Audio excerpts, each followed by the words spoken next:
Hawak na ng otoridad ang 7 sa 11 sangkot sa pagpatay kay Police Staff Sergeant Renato Casaway Jr., ang PDEG officer na pinatay at binuon sa isang septic tank sa Malolos, Bulacan. Yan ang ulat ni Ryan Lesiges.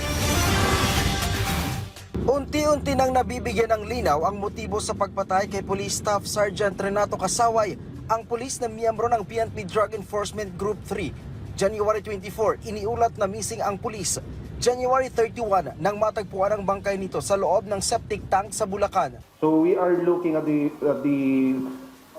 possibility na ito pong pagpatay ay wala pong ibang motibo kung hindi job-related na po. Naaresto na ng Philippine National Police sa Tagum City, Davao del Norte ang gunman sa pagpatay kay Casaway na si Julian Salamat.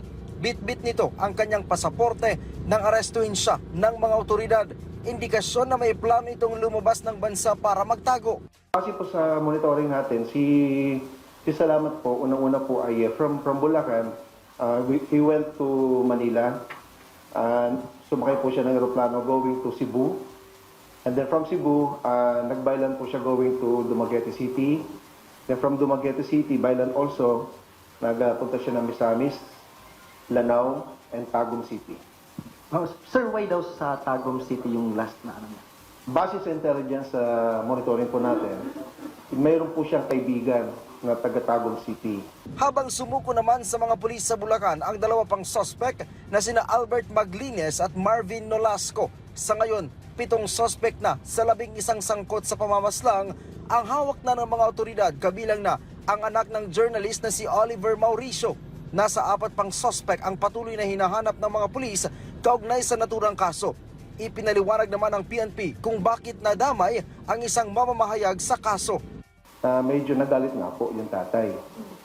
Tinanong po ng anak at saka ng mga kasama niya kung anong gagawin.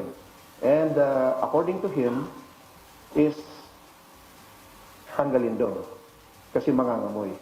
On the following day, is February 25, mayroon pong mga pulis natin, mga investigador, mga operatiba, iniban na SWAT, na nagpunta dun sa compound to check or to inquire whether or not meron po bang nagpunta na Sergeant Casaway sa kanilang lugar.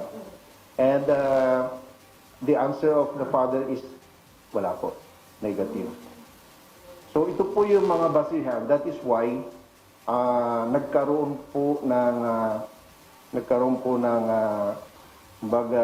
participation as an accomplice to the crime. 3 sa mga suspect ang nagpositibo sa drug test.